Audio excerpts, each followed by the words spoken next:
This video is about atomic models. Let's begin by briefly discussing Thomson's plum pudding model.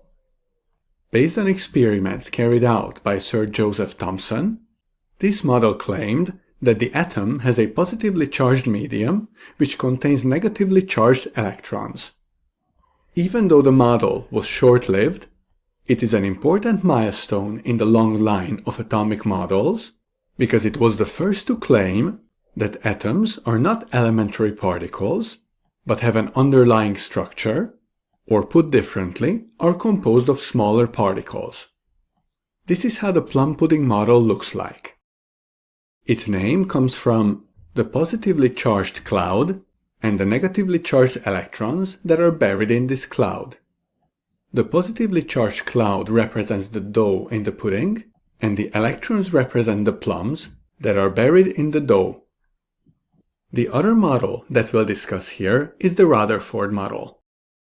Of course, there are many other atomic models, and we'll look at a third one, the Bohr model, in subtopic 12.1 of the additional higher level syllabus. The experiment that led to the Rutherford model was carried out by Rutherford, Geiger, and Marsden. The experimental setup consists of a very thin gold foil with a thickness of about 400 nanometers, an alpha-particle gun, and an alpha-particle detector. In this diagram, we are looking at the equipment from a bird's eye view, so from a point straight above the equipment. During the experiment, heavy, positively charged alpha particles are fired at the foil. Imagine the beam of the alpha particles like this.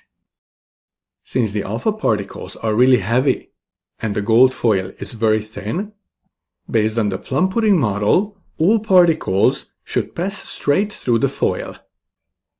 Rutherford compared this part of the experiment to firing large cannonballs at a thin sheet of paper. Logically, all cannonballs should pass straight through the paper. And, as expected, this is what happened to almost all of the particles. However, something entirely unexpected also happened, and a small percentage of the particles was scattered through large angles. Again, this was a small percentage, but if you think about firing cannonballs at thin sheets of paper, none of these cannonballs should be deflected through larger angles. So the experiment had a very surprising result and told Rutherford that Thomson's model must be incorrect. Therefore, Rutherford developed a new atomic model based on this experiment. The model states that almost all of the atom's mass is contained in a very small, dense volume, which we call the nucleus. While in Thomson's model, positive charge is evenly distributed throughout the atom, in the Rutherford model, all positive charge is also contained in the nucleus.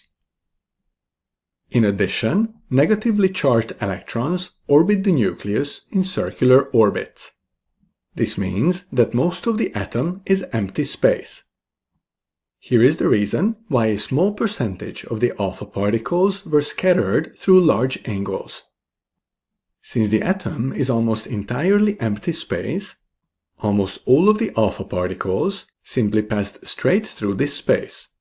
However, a small percentage, about 1 in every 8,000 alpha particles, passed very, very close to the nucleus of one of the gold atoms in the foil.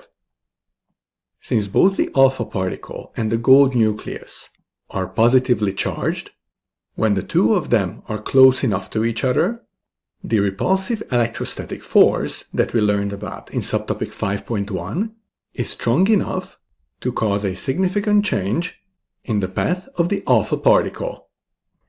So this is the reason why a few alpha particles are scattered through large angles in this experiment, and the cause for Rutherford to modify Thomson's model. This completes our discussion about atomic models. In the next video, we'll learn about the Standard Model.